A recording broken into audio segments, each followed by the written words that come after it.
이 시간 우리에게 주신 하나님 말씀은 역대하 20장 1절로 16절의 말씀입니다. 역대하 20장 1절로 16절의 말씀, 합독하실 때는 10절로 13절까지 합독하시겠습니다. 함께 읽습니다.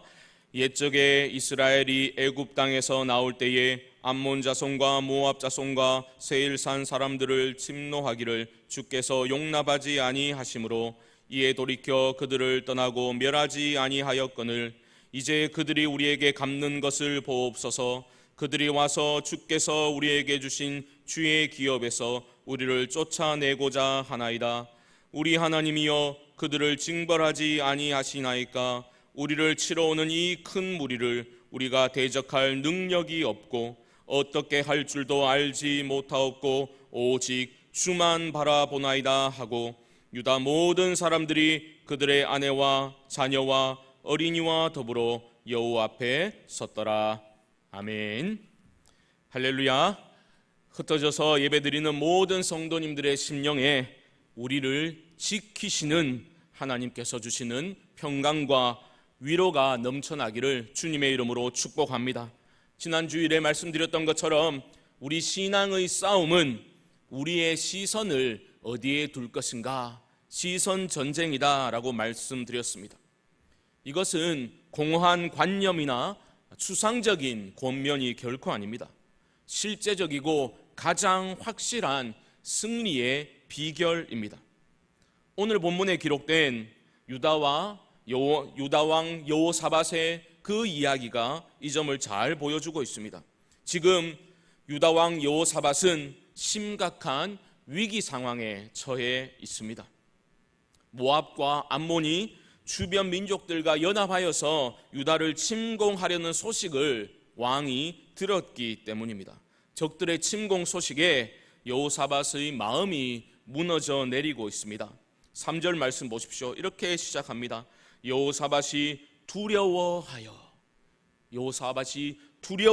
라고 말하고 있습니다. 이 두려움이라는 놈은 아무리 잘라내도 다시 고개를 빳빳이 들고 일어서는 참으로 우리를 끊임없이 좌절과 실패로 몰아넣는 주 원인이다라고 할 수 있습니다. 두려움이 없는 인생은 없겠지요. 그렇다면 두려움에 어떻게 반응하고 어떻게 대처할 것인가, 그 문제가 우리에게 주어져 있습니다. 여호사밧은 어떻게 반응하고 있습니까? 3절 말씀 다시 보십시오. 여호사밧이 두려워하여 여호와께로 낯을 향하여 간구하고, 두려움이 임할 때에 여호사밧은 여호와께로 얼굴을 향하여 기도하였습니다. 이것은 그냥 여러 가지 선택 가능한 옵션들 중에서 그가 하나를 붙들었다, 그런 의미가 아닙니다. 하나님을 의지함이 유일한 길이다라는 것을 여호사밧은 믿었습니다. 그의 선택과 결정에는 절박함이 묻어나고 있습니다. 어떻게 할 수 있습니까? 3절 하반절 보십시오. 온 유다 백성에게 금식하라 공포하매, 금식을 선포하고 있습니다. 사람은 음식을 먹어서 살아갈 힘을 얻게 되지요. 왜 어른들이 한 번씩 그런 말 하지 않습니까? 많이 먹어둬라, 밥심으로 사는 거다, 이런 말 하지 않습니까? 음식을 끊는다라는 말은 무슨 말입니까? 인간적인 도움의 길을 다 차단하고서 온전히 하나님의 도우심만을 바라겠다라는 결단을 의미하고 있는 겁니다. 4절 말씀 보십시오.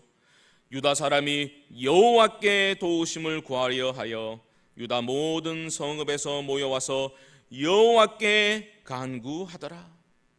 여호와께 도우심을 구하고 간구하는 모습을 보여주고 있습니다. 온 공동체가 하나님의 도우심을 간절히 구하고 있습니다. 금식하며 마음을 다해서 하나님 한 분만을 구하며 나아가고 있는 것입니다. 진정한 회복은 이렇게 시작되는 것입니다. 사랑하는 성도 여러분, 어려움 당하여 두려움에 빠질 때에 여러분은 어떻게 반응하시겠습니까? 여호와 하나님을 향해 서실 수 있기를 바랍니다. 눈을 들어 하나님께로 시선을 고정하시기 바랍니다. 그리고 그 하나님의 도우심을 구하실 수 있기를 바랍니다.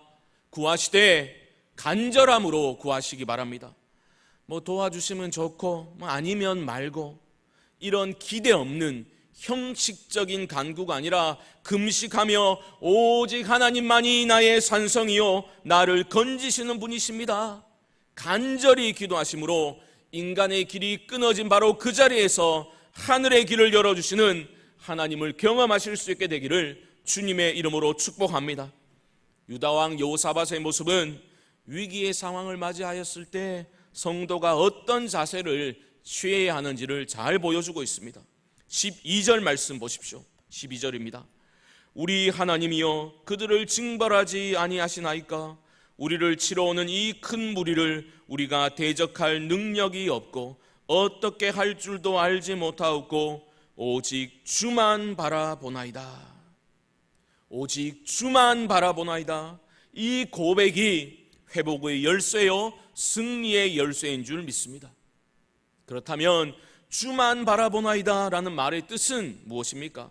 구체적으로 세 가지 정도로 우리는 생각해 볼 수 있겠습니다. 첫 번째로 주만 바라보나이다 라는 말은 하나님이 누구신지를 인정하는 것에서 시작된다라는 것을 기억하셔야 합니다.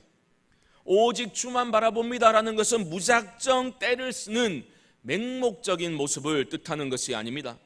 믿음의 대상이 누구인지를 분명히 알고 온전한 믿음을 가지고 하나님을 바라보라라는 의미입니다. 보십시오.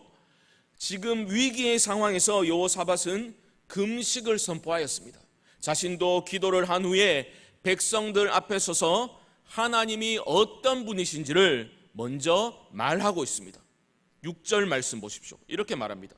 이르되 우리 조상들의 하나님 여호와여 주는 하늘에서 하나님이 아니시나이까? 이방 사람들의 모든 나라를 다스리지 아니하시나이까? 주의 손에 권세와 능력이 있사오니 능히 주와 맞설 사람이 없나이다. 무슨 말입니까? 하나님이 누구신지를 말하고 있죠. 하나님은 이스라엘의 하나님이실 뿐만 아니라 온 열방을 다스리시는 하늘의 하나님이시라는 겁니다. 그 주의 손에 권세와 능력이 있어서 누구도 주와 맞설 자가 없다라고 말하고 있습니다. 여러분, 두려운 상황을 맞이하게 될 때에 두려움을 주는 그 상황에 우리가 매몰되어 버리면 우리는 그 두려움이라는 수렁에서 스스로 결코 빠져나올 수 없습니다. 언제나 우리의 상황과 문제보다 더 크신 하나님을 바라볼 때, 그분이 어떤 분이신지를 우리가 기억해 낼 때에, 그분의 능력의 크심을 인정할 때에 회복이 시작되는 줄 믿습니다. 사랑하는 성도 여러분, 전능하신 하나님, 위기와 절망의 상황에서 우리와 함께 하시고 여전히 다스리고 계신 선하신 하나님, 그 하나님의 하나님 되심을 인정하는 믿음을 가지고 주를 바라보실 수 있게 되기를 주님의 이름으로 축복합니다.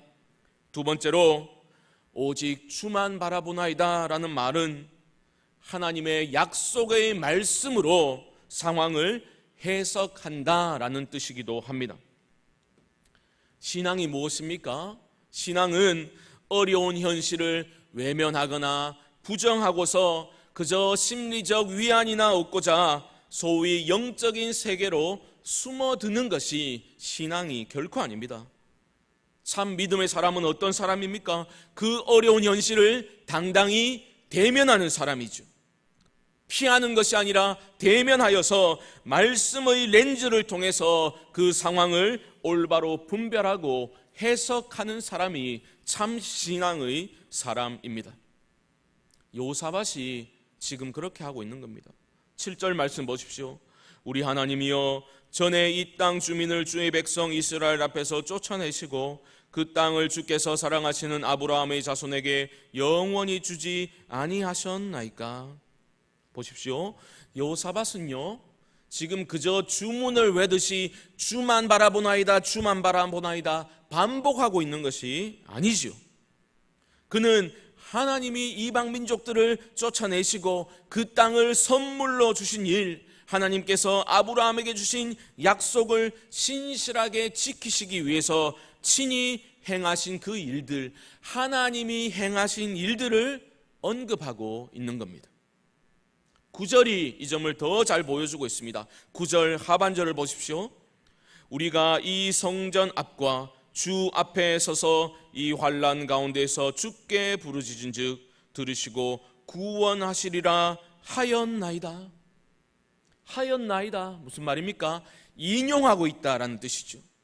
무엇을, 어떤 말씀을 인용하고 있습니까? 그 유명한 솔로몬의 기도를 인용하고 있는 겁니다. 솔로몬이 성전을 짓고 하나님께 봉헌하면서 유명한 봉헌 기도를 드렸지 않습니까? 그 기도를 들으시고 하나님께서 솔로몬에게 응답하셨습니다. 그 응답하신 말씀을 지금 여호사밧이 인용하고 있는 거예요.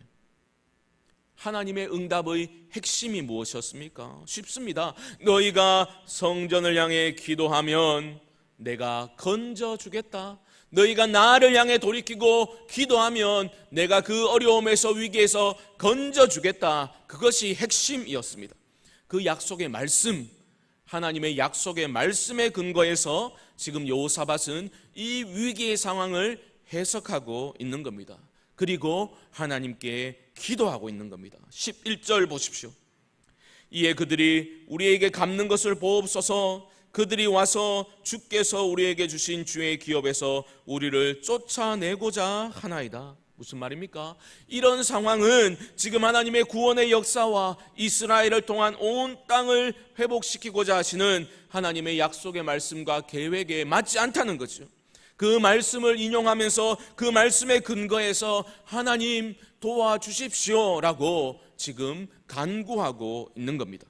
너무나 중요한 부분입니다. 왜 중요한가? 무조건 도와주십시오, 때를 쓰는 신앙에서 벗어나서 우리 모두가 더 성숙한 자리로 나아가야 함을 보여주고 있기 때문입니다. 우리가 처한 어렵고 고통스러운 상황에서 하나님의 말씀을 기준으로 무엇이 하나님이 기뻐하시는 뜻인지를 분별할 수 있게 해달라고 기도하고 그 약속의 말씀에 근거해서 하나님의 도우심을 우리 모두는 간구해야만 하는 것입니다.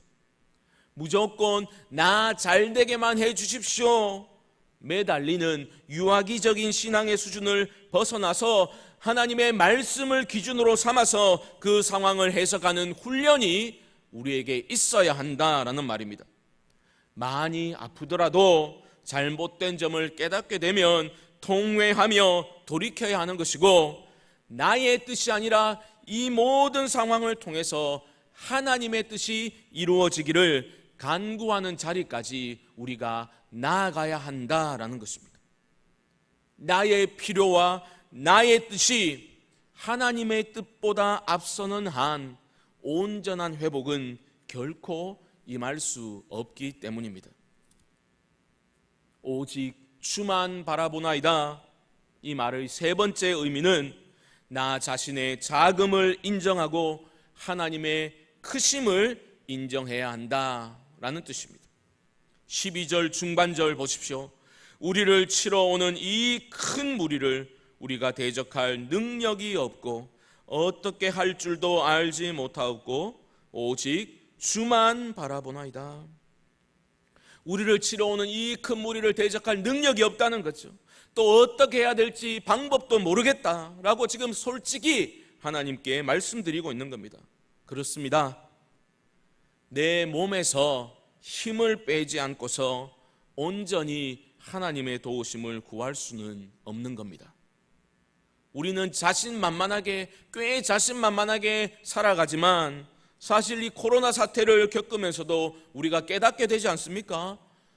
참 우리가 할 수 있는 것이 별로 없구나 새삼 느끼게 되는 것입니다. 우리의 무능과 우리의 무지를 인정해야 전능하시고 전지하신 하나님의 능력이 우리 삶에 유입되는 것입니다. 여러분, 누가 지혜로운 사람입니까? 지혜로운 사람은 어떤 사람입니까?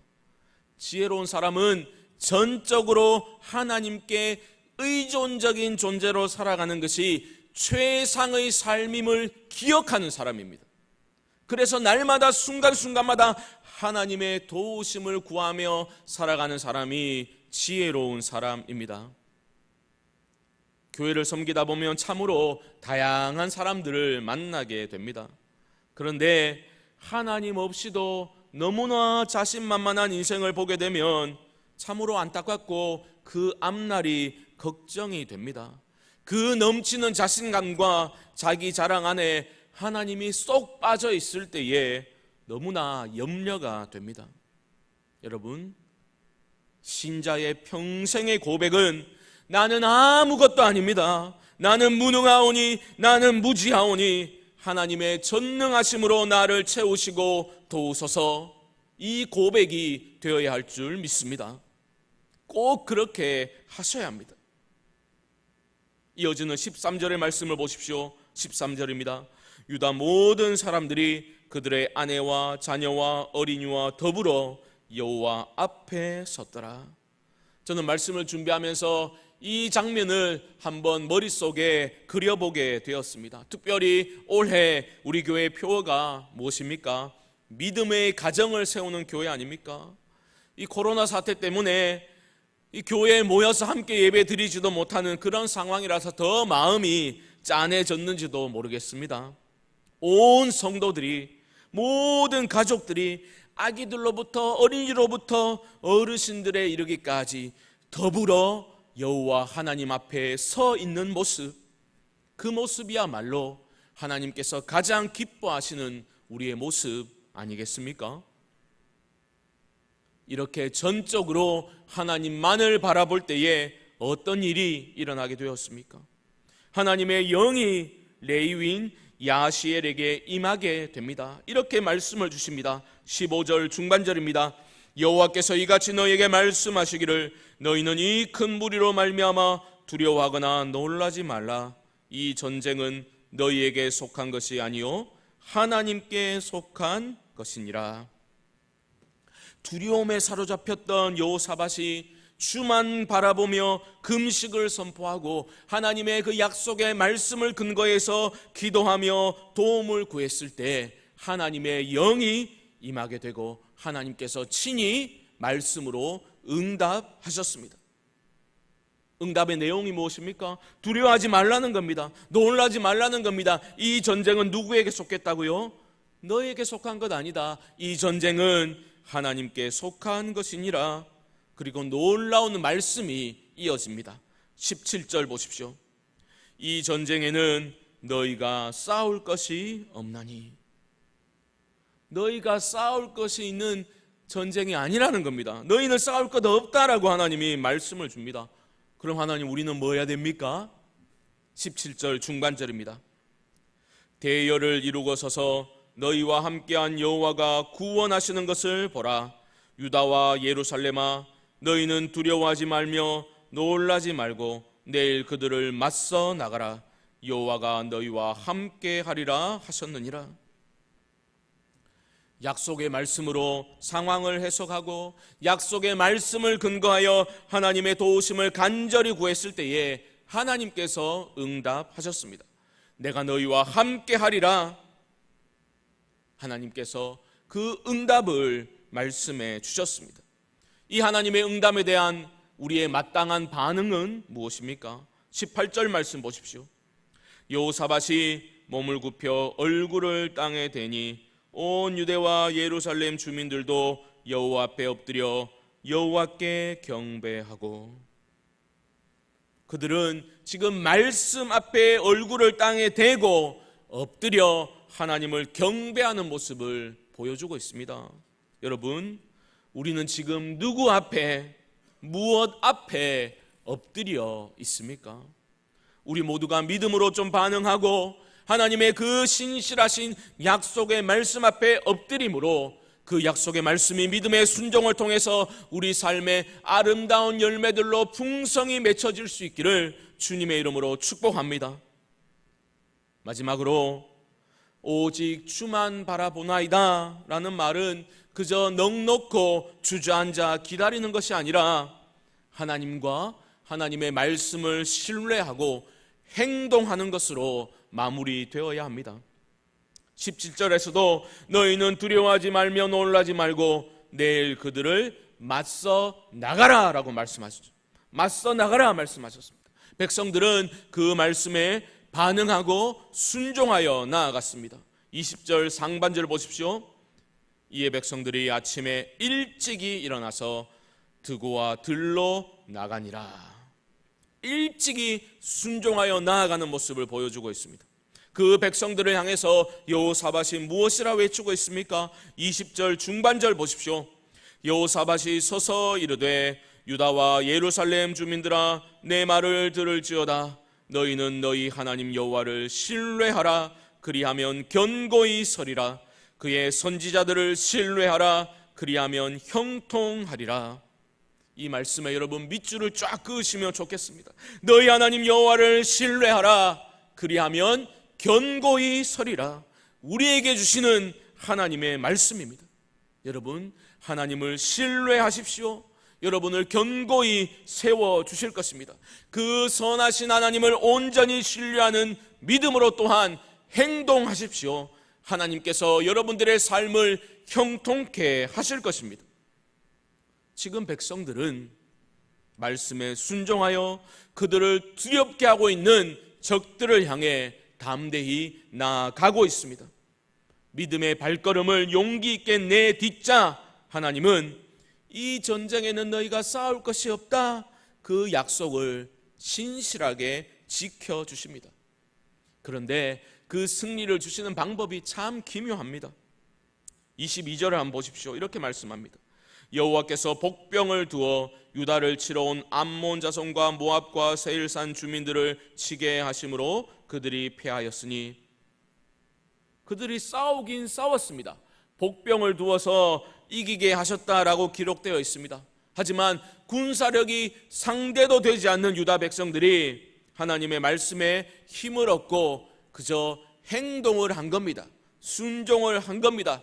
그들은 싸웠지만 사실은 싸운 것이 아니죠. 그들의 힘으로 싸워 이긴 것이 아닙니다. 이 전쟁이 어떻게 승리하게 되었는지 23절의 말씀이 잘 설명해 주고 있습니다. 23절 보십시오. 곧 암몬과 모압 자손이 일어나 세일산 주민들을 쳐서 진멸하고 세일 주민들을 멸한 후에는 그들이 서로 쳐 죽였더라. 무슨 말입니까? 지금 연합군들이 자기들끼리 서로 공격해서 자멸해버리는 놀라운 일이 발생했다라는 것을 보여주고 있는 겁니다. 정말 말씀대로 여호사밧과 유다 백성들은 싸우지 않고도, 제대로 싸우지 않고도 대승을 거두게 된 것입니다. 승리의 그 결과물도 엄청났습니다. 그들이 사흘 동안이나 거둬들여야 할 정도로 그렇게 많은 물질들을 거두게 되었습니다. 그리고 26절은 이렇게 마무리되고 있습니다. 넷째 날에 무리가 브라가 골짜기에 모여서 거기서 여호와를 송축한지라. 그러므로 오늘날까지 그곳을 브라가 골짜기라 일컫더라. 브라가는 무슨 뜻입니까? 송축, 찬송이란 뜻입니다.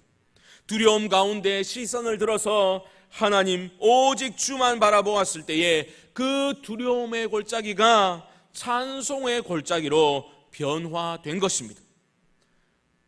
우리가 잠시 후에 부를 찬송가 370장의 가사처럼 그 두려움이 변하여 내 기도 되었고 전날의 한숨 변하여 내 노래 되었네.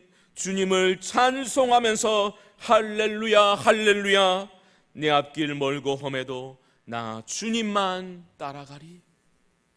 사랑하는 성광의 성도 여러분, 위기의 때에 오직 주만 바라보나이다. 주님만을 바라보시고 약속의 말씀을 붙드시고 그 약속의 말씀에 비추어서 나의 내면을 성찰해보고 상황을 해석하고 그 말씀을 신뢰하며 용기 있게 순종하심으로 말미암아 하나님이 앞서 행하시고 우리의 대적들을 멸해주시는 승리의 날들이 여러분 삶 가운데 이어질 수 있기를 주님의 이름으로 축복합니다. 위기의 때에 나의 자금을 알고 주님의 크심을 인정하고 미리 감사 찬송하며 믿음으로 나아갈 때에 우리를 두렵게 만들었던 적들은 스스로 무너져 버리게 되고 우리는 그 두려움의 골짜기가 송축의 골짜기로 변하는 것을 경험하게 될 줄 믿습니다. 오직 주만 바라보나이다. 이 기도가 우리 삶에서 끊이지 아니하고 너희는 너희 하나님 여호와를 신뢰하라. 그리하면 견고히 서리라. 이 말씀을 우리의 마음에 새기심으로 날마다 우리에게 승리를 주시는 하나님을 송축하는 복된 삶이 우리 안에 이어질 수 있게 되기를 주님의 이름으로 간절히 축원드립니다.